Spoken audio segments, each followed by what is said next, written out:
We have been investigating the Senator Harry Reid Sr. apartments for months now, and tonight, Contact 13 blowing the whistle on serious fire violations. Just hours ago, city officials also paid a visit to the property. Contact 13 investigative reporter Joe Bartels explains what they found. Joe.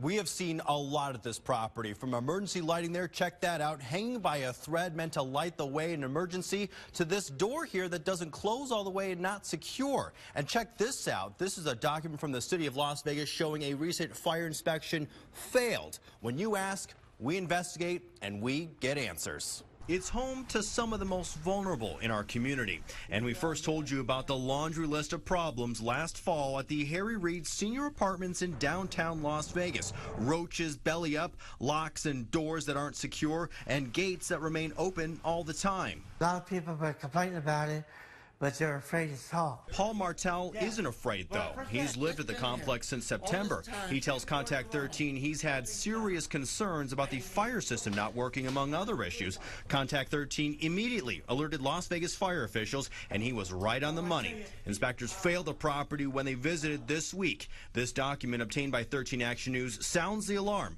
Inspectors noted the fire system showing multiple trouble signals, including sprinkler water flow to parts of the building. Among the violations, fire doors that weren't secure, emergency and exit lighting that wasn't working, even dangling from the ceiling, and smoke alarms that hadn't been replaced in 10 years throughout all of the units. Even the sprinkler system was ordered to be serviced immediately to fix leaks. We're disabled, we have rights, and people are going to tire of this going on. Contact 13 also alerted Las Vegas City Code Enforcement and the Southern Nevada Health District about conditions at the property. We spoke to an office worker today. She says they're waiting on a part to make sure that sprinkler system is in good working order. I spoke with the city just a short time ago. They say that they found no serious code violations there at that property, but they will be following up to make sure everything stays that way.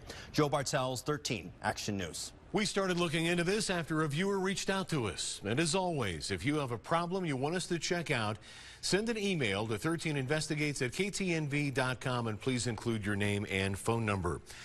We're now learning that all of the assets from the estate of 1 October gunman Stephen Paddock will be divided among all of the shooting victims. According to the Review Journal, it will include the families of the 58 who were killed and the more than 500 wounded. Paddock's mother was the sole heir by default and made that decision. New concerns tonight after 2 high school students are arrested today for bringing guns to school. Within hours today, there were reports of guns at 2 different Valley high schools and a non-credible shooting threat made at Brown Junior High School yesterday. A 17-year-old girl is arrested for having a loaded gun at Desert Rose Adult High School. Police say the gun was in her purse and students reported the gun to administration. Across town, a 17-year-old boy was arrested at Palo Verde High School this morning after an unloaded gun was found in his backpack. An administrator found that gun along with ammo. More sexual misconduct allegations against Steve Wynn tonight. 2 massage therapists have reportedly filed lawsuits claiming the gaming billionaire coerced them into sexual acts. This comes only days after police revealed 2 other women filed police reports against Wynn for incidents that allegedly happened in the 1970s. Wynn hasn't responded to the latest claims but has denied all previous allegations. Well, a Valley billboard altered to read "Shoot a School Kid." Now, this sign along the 15 near Spring Mountain sparking outrage this morning. But tonight, the group who altered the sign is speaking to 13 Action News, and we are learning it is not the first time they have protested right here in our valley. 13 Action News anchor Leslie Marine is live tonight with more on this story. Leslie. Trisha, tonight that billboard has been completely painted white, but the group who is claiming to have done this controversial message, leaving their mark right there. They're known as In Decline. They tell us they're standing and supporting their controversial message, but even their supporters don't agree with them. Some people were shocked, others outraged. I mean, wear whatever you want, hold up as many signs as you want. Now, this is vandalism. The sign that used to advertise a semi-automatic rifle altered to read "Shoot a School Kid," only $29. Group behind the message, In Decline, an art collective, known for protesting through controversial messages. In order to speak on this from the opposing dissenting view, you have to be louder than an AR-15, unfortunately. Members of the group wanted to remain anonymous when they spoke to 13 Action News, but it's not the first time they've made waves here in the Valley. Just 2 years ago, they were behind a naked statue of then-candidate Donald Trump and also distorted this Mayweather billboard. Being rebellious is what we're good at. But an artist who once worked with them on the Trump statue says today's message missed the mark.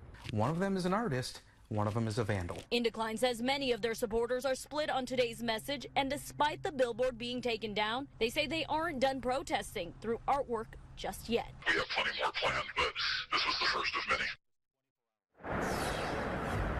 Now, Battlefield Vegas, who originally had that billboard up, did not approve our request for an interview.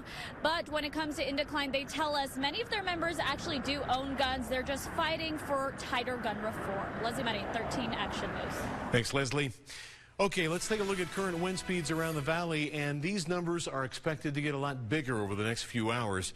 13 First Alert Chief Meteorologist Brian Schofield is here now with the latest on the winds and, a wind advisory. Oh, yeah, that's just the start of it. The winds you can see from that last shot, up and down, and certainly going to be more up coming up, I'll tell you that. Prepare yourselves. Peak gusts today right there, not quite to 40.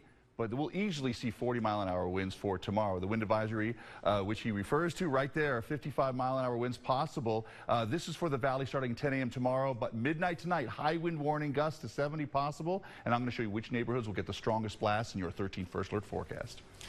Thank you, Brian. And happening right now, NASCAR weekend is kicking off on the Las Vegas Strip.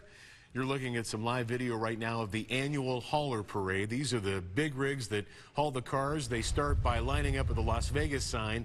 Now they're in the process of going all the way up the Strip to Sahara. Then they'll head out to the 15 and make their way to the Las Vegas Motor Speedway. The Nevada Attorney General's office says 3 more defendants involved in the largest multi-defendant indictment in the state's history have pleaded guilty to insurance fraud. 5 others have already pleaded guilty. The case involves 24 defendants. They're accused in dozens of fake insurance claims related to staged car accidents and thefts. The Raiders now say they found all of the needed parking spots for their new 65,000-seat stadium, but they're still being a little vague about where they might be. There are some to the west, some to the north, and some to the south. Well, there you have it. 13 Action News reporter Brian Callahan went hunting for the options and why this issue is critical. With that description, pretty much the only place the Raiders have ruled out when it comes to parking for the stadium is the Strip itself. The Raiders say they've identified 27,000 parking spaces within a mile and a half of the stadium. As you can see, that's a fairly large area. As you start driving, their top priority is pretty obvious. Yeah, it's Valley High. The problem is the federal government is suing Clark County over back taxes they say are owed on that property. The Raiders haven't made it a secret. They're looking at the golf course as a parking solution, but are tight-lipped about negotiations to clear up the legal mess. There are people working on that with the county. If Valley High doesn't work, where else could the Raiders park cars on game days? The only thing south of that, inside the radius, are a few vacant lots near Las Vegas Boulevard. West of the stadium, you can try piecing together smaller lots, but the biggest vacant lots in that direction are near Russell and Decatur at the edge of the radius.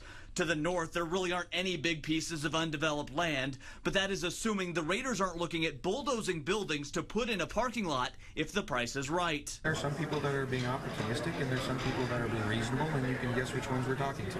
The Raiders also say they're talking to the RTC about the possibility of shuttles for parking spaces that are farther away from the stadium on game days, but they also say they want to keep the tailgate atmosphere they currently have in California. They say that currently takes up about 9,000 spots in Oakland. Brian Callahan, 13 Action News.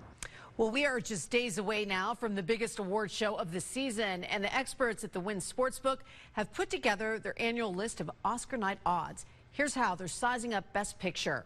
3 Billboards is the favorite at 7 to 5. That's followed by The Shape of Water, Lady Bird, Get Out, Dunkirk, The Post, Darkest Hour, and Phantom Thread. Be sure to join us for the 90th Academy Awards live Sunday night right here on Channel 13. The show starts at 5 p.m. followed by a special edition of 13 Action News at 8 o'clock. It's going to be a fun night. It will be. Probably interesting, too. We'll see how it goes. Yeah, we'll see how it ends. Hopefully different than it did last year. For sure. You can't put a price on your health, but a lot of people are forced to miss a doctor's appointment because they don't have a way to get there. Coming up next, we'll see how ride-sharing services are working to change that. Plus, your children and grandchildren may not be developing as fast as they should. The technology experts say is making them fall behind.